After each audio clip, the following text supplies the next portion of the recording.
What's up, y'all? Welcome or welcome back to my channel. It's your boy JRDNROB, and we're here with another video. Y'all, I'm kind of nervous about this video because I've been contemplating about doing it for a long time, and I'm like, you know what? We in the new year. We need to step this shit up and give some different types of content. So in this video, we're gonna do like a little mukbang slash story time. These ain't been around a long time. Or I'm not even gonna say that. I haven't seen one in a long time. So I got me some tacos from Chilangos Tacos. I hope I'm saying that right. And I got 4 tacos, but my fat ass ate one just driving through the garage to get back home. And what's tacos without tequila? So we're gonna have my version of a tequila soda with this tequila. This is the girl, not even finna say it.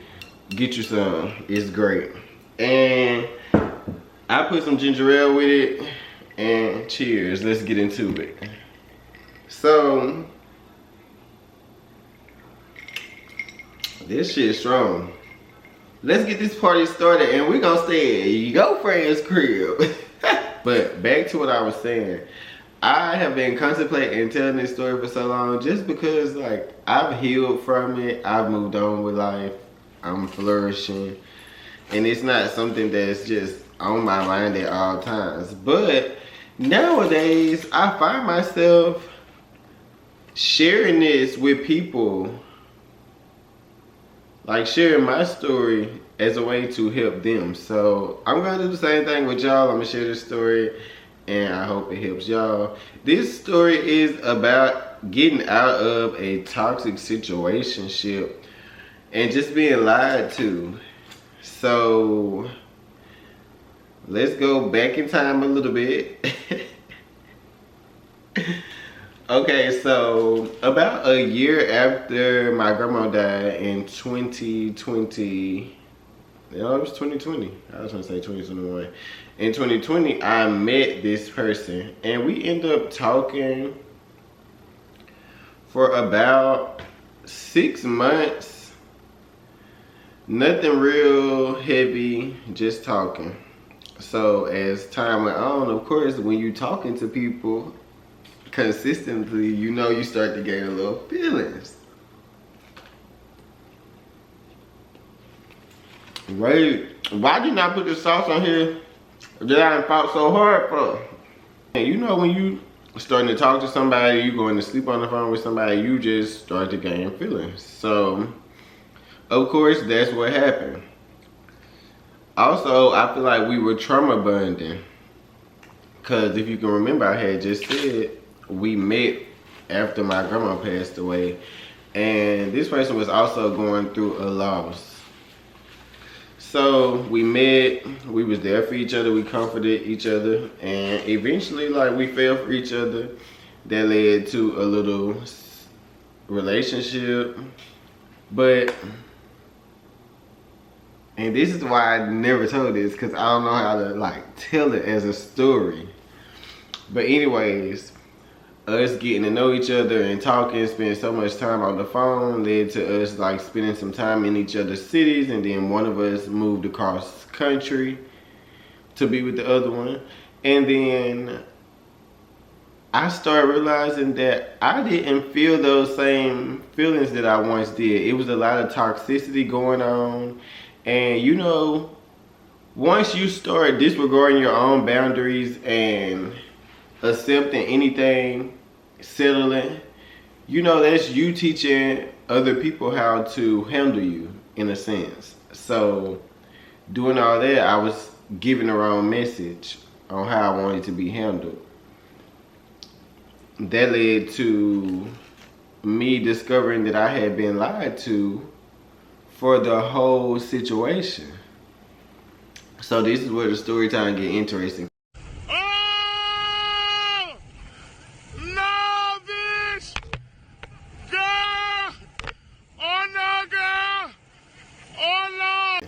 So I just said I discovered I've been lied throughout the whole situation.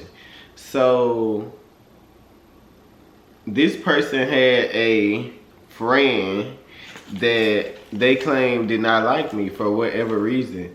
Even before the move, this friend didn't like me based off of what this person was telling a friend about me, which I don't really know what they were telling a friend about me. But they just decided that they didn't like me for their friend and they wasn't gonna be around me, or it was gonna be some drama. It was just a lot to take on. So as we are living together now, it's like this friend wants to come around, but this friend also don't like me, so they want to come around my person at the time when I'm not around. And then they want to do little things like inviting my person's ex to places where they gonna be at, just trying to sabotage the situation.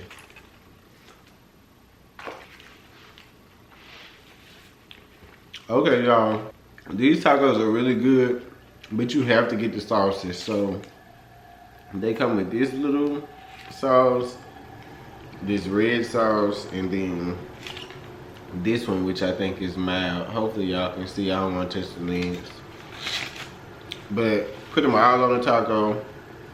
Your mouth gonna burn like a motherfucker, but you want your taco drenched in it, it's worth it. This person's friend decided that they wanted to sabotage what we had going on.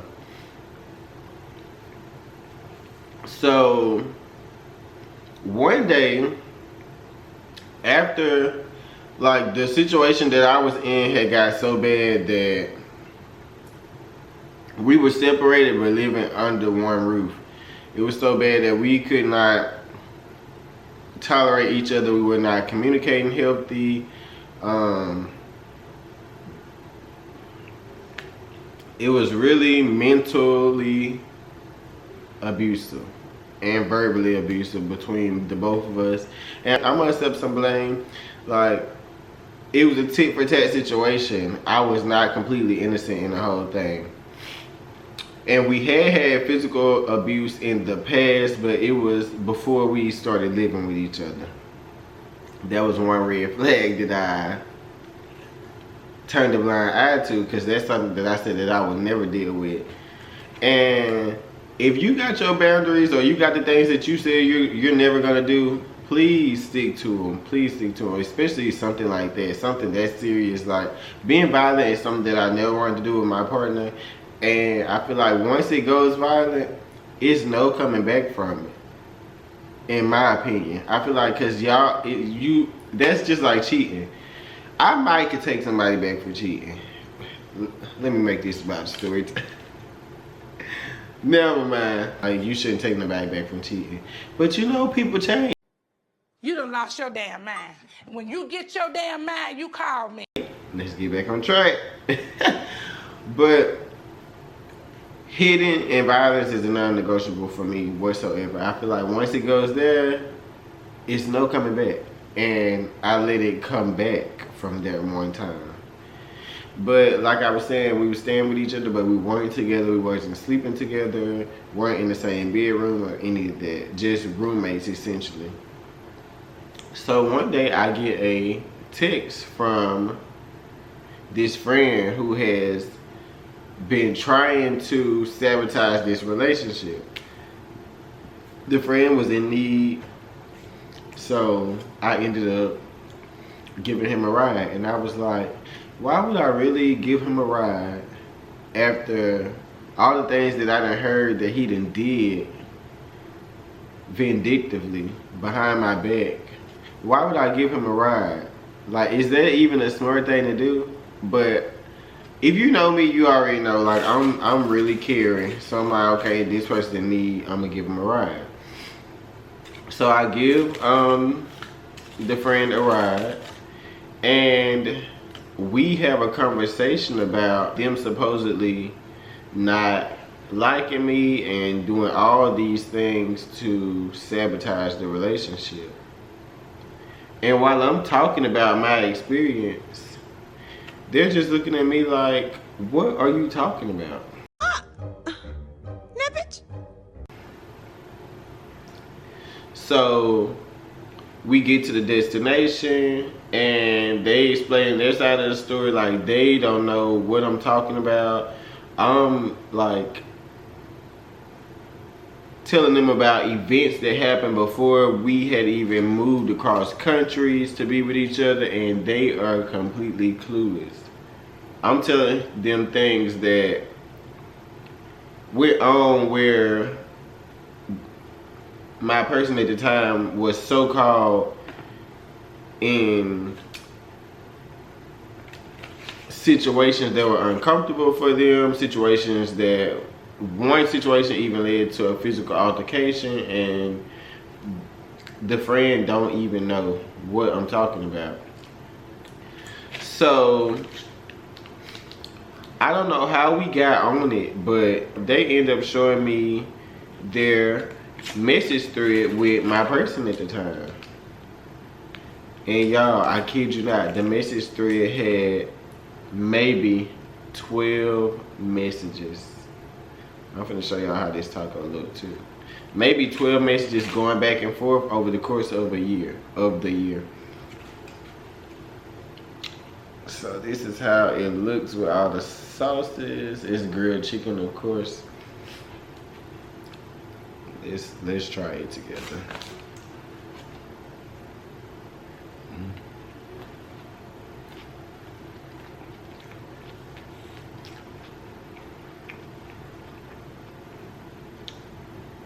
Okay, so like I said, they show me the text message thread between the both of them, as in the friend and my person at the time. And the whole conversation thread was maybe 12 messages over the course of a year. And the only time that I was mentioned is after we had decided that we were going to be separated. I had started to make friends in the city, and apparently like one of the friends that I had made at the time was somebody that they didn't really mesh with. So that was the only time that I was brought up in the conversation. So at this point, I'm sitting here like, I have been lied to the whole relationship.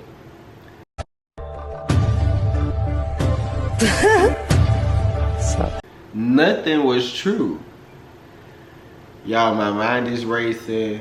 I'm thinking to myself, I gotta get the fuck up out of this situation. I don't know if y'all understand, but like when a person is willing to go to the lengths that this person went to lie to me and to cover up the lies and to keep it going, that's a dangerous person. And I don't want nothing to do with this person. And actually I'm scared for my safety with this person. That's a sociopath. I don't know what this person is capable of. So I was like, you know, you can't like jump bridge or jump ship. You can't act off of just seeing this. You need to get proof. I'm all about receipts. You need to know if this is actually what happened. So later that day, and all this happened in the span of a day. So later that day, me and my person at the time, we ended up going out to eat seafood. I remember vividly what we were doing. We went out to eat seafood. They had this rooftop bar, and I had been to it before with my work friends. So I was like, we're gonna go there, we're gonna get seafood, I'm gonna dress up real nice, we're gonna take pictures. So we go there, we do that, and then I'm like, I want you to take some pictures of me on my phone. So they take pictures of me, and then I'm like, do you want pictures? And they say, yeah. I'm like, okay, well, I need to take the pictures on your phone. You gotta be slick. So while they think I'm taking pictures, I'm actually going through the message thread because I need to confirm, did the friend delete messages, or are they gonna have the same messages in their phones? And y'all,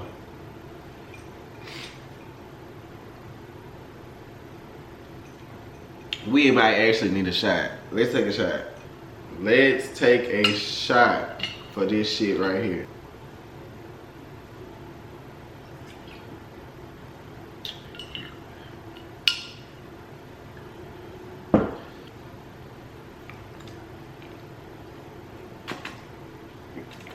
Anyway, when it comes to the 2020 forensic analysis of the phone, the messages were the same. Yeah, they were the same. So you can only imagine, I'm sitting out to eat with somebody who has been lying to me for a fucking year. A year. And I got everything involved in this person. My finances, my credit, my name is on some things. Like, I'm in too deep. And I don't even know who I'm laying beside. Who I'm sharing an apartment with. I do not know this person at all. So y'all, we leave from there, and over the course of the next few days, I'm telling my best friends about it, and I'm like, I don't know what the fuck I'm gonna do, but I gotta get out. I gotta get out, cause I don't even know if I'm gonna make it home for the holidays if I don't. I was scared for my life, for real. And I know it may seem like I'm joking. That's just my personality. But, yo, I was dead ass scared for my life. So, over the next few months, I think I found it out in like September. And over the next few months, I had to carry on normal activity. Because I was like, my grandma always told me, don't let your right hand know what your left hand doing. Or whatever the opposite. It could be the opposite. But I was like, I'm going to get out. It's not me to soak in my shit. It's not me to mope around. I've always been a solution-based person.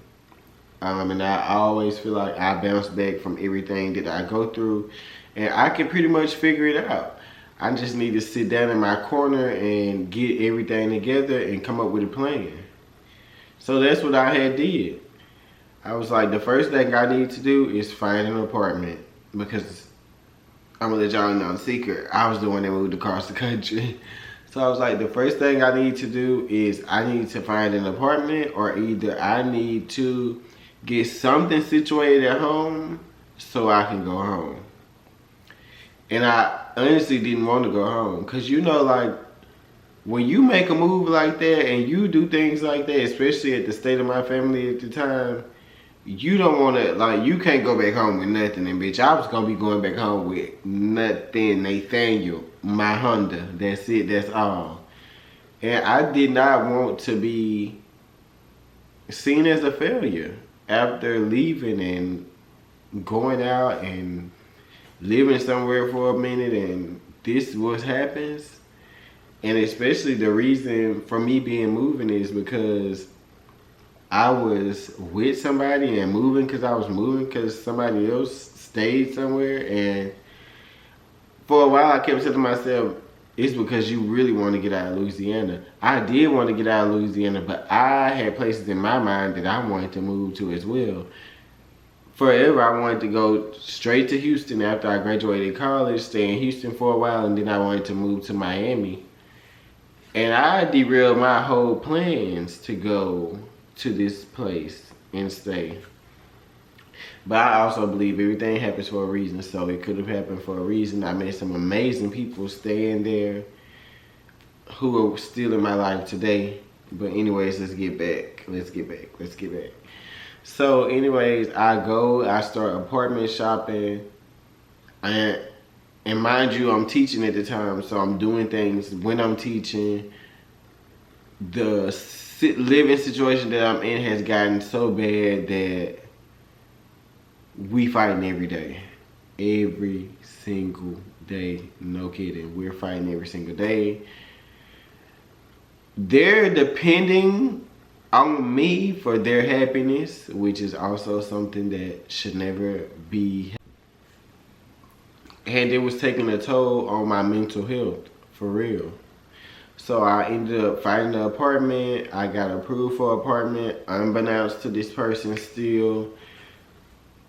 But I'm still living in the shared apartment until my apartment is ready. At this point, I think I stopped paying rent and we got behind because this person also lost their job. And it was just a bad situation. It ended up coming to a point where I just couldn't do it anymore. I just could not do it anymore. And I think I came home from work one day and we got into it so bad that it turned physical again. And I was done. I was done before this, but it turning physical again just ended it being anything else. So that happened. I ended up getting an Airbnb and staying, because at this point I only had a week left until my move-in date. I ended up getting an Airbnb and staying there for a week. And we just continued to fight virtually. Our families got involved. And it just was bad. This person ended up sending explicit photographs of me to my principal at the time. They really fucked with my livelihood. A lot of shit was going on. And y'all probably didn't know it. We were vlogging still at the time. Like, it was not heavy, but I was still making appearances on YouTube because YouTube was what was keeping me grounded and keeping me happy at the moment, because I didn't have anything that was going on that was making me happy. I was like in a dark world, for real. And YouTube and my best friends were keeping me together. And I will forever love you guys for that. But I ended up moving into my, well, no. Before we moved, we had to go through legal shit to get out of the apartment. It was still trouble getting out of the apartment because this person would never show up to the court days, and then trying to have them served and they're not actually staying at the apartment. It's just like a going back and forth cycle. And the apartment complex not wanting to let me off the lease until they had some official documentation. But thankfully, I got an attorney and he did his big one. And I was bitch free like Tubman. But yeah, that really taught me a lot. And now, the story time is over. I know it was crazy, but now I want to talk. Okay. Okay, y'all. So, after that whole situation, I ended up moving out. Like I told y'all, I ended up getting my own place. I ended up going to therapy because I definitely needed that. I had to find my happiness again because I had lost who I truly was. And it was real dark for me for a long time. Especially since I was so far away from my family and friends, and I just had to sit in that and go through that by myself and deal with that and figure out how I was gonna push forward. And mind y'all, like I said, like my grandma at the time was my confidant. So I was like, girl, how am I gonna get through this? Like the one person who helped me grieve through, not the one person, but one of the people who helped me grieve through that whole process, I don't even know who they are for real. And now I gotta grieve the loss of this person. Cause when you lose people, when you lose friends, when you lose situations, a person ain't gotta be dead for you to grieve them. But so I had to grieve the loss of this person. But I eventually got my shit together, and here we are right now. Yeah, living in a penthouse, period. So they really taught me a lot. And now when people are going through something and they don't know how to get out, I always share my little testimony, because I truly feel like when you get to a point where you have had enough, you will get out. You will get out of whatever situation it is. I feel like God will make a way, and you will get out, and your life will start to turn and flourish, because that's kind of where I'm at right now. And this has been years ago. This was years ago, probably like 4 or 5 years ago now at this point. But yeah, I've been finding myself recently telling this story a lot, because a lot of people around me are going through not similar situations, but situations where they need to get out and they don't know how to get out.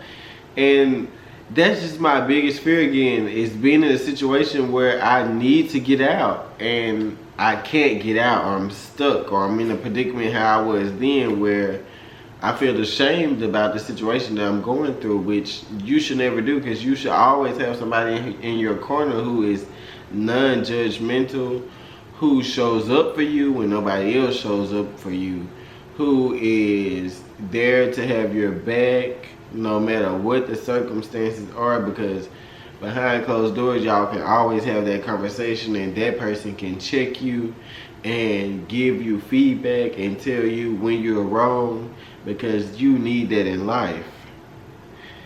So my little reason for sharing this was to help somebody who else is out there and they're in a situation like this, and somebody is lying to you, or somebody is treating you, not handling you well, period. Just bottom line, not handling you well. Baby, get out, go be free. Please live your life for you. Do not let no man, no woman, no situationship, no relationship, no friend, no anything take you away from the boundaries that you have set for yourself. Don't let these situations take over your life. Like, step up and be the leader of your life. And doing this has made me a little emotional. I know y'all can't tell, because I'm naturally like a goofy person. I'm always laughing, I'm always happy. I just told y'all, like, I was going through some of the toughest times in my life and I was vlogging. Y'all would have never ever known if I wouldn't have told y'all, because that's just not my personality. I'm not a person who wears my heart on my sleeve. I'm not a super emotional person. I just feel like life always gonna throw you some curveballs. Life is always throwing lemons, bitch. You gotta make some lemonade and put you a little tequila in it and keep the fuck going. And that's just how I live life. So yeah, I don't even know what to say, because I am emotional about the situation, and I'm just, we done talked about it and I'm done talking about it, and I'm just like, But I really hope this helps somebody out in the world. Don't let nobody take advantage of you. Don't let nobody do you how I was done. You are a king or you are a queen, and always, always, always, always expect to be treated like one, and put your motherfucking foot down. And if they not treating you like that, if a motherfucker, what that little TikTok say, if a motherfucker not doing you right, leave them, leave them. Yes, leave them. That's how I feel. And he do mistreat you. You goddamn right. And I done told you, leave his ass alone. If a motherfucker can't treat you right, leave him alone. Give a fuck who it is. That motherfucker can't treat you right. You walk out his motherfucking life and don't look back. So I hope you really enjoyed this story time and me being vulnerable with y'all. I actually liked it there. Thank you so much for sticking around. Let me tell you this story. My shirt not as cute as I thought it was gonna give, and it's cold in my apartment, so that's why we got this blanket on. The tacos was good. I got one left, y'all. I don't know what I'm finna do with it. I don't know if I'm gonna save it and do a little something around the house and then come back to it, or if I'm gonna just fuck it up right now. How much of the drink we got left? We got this much left of the drink, but I'm feeling it. And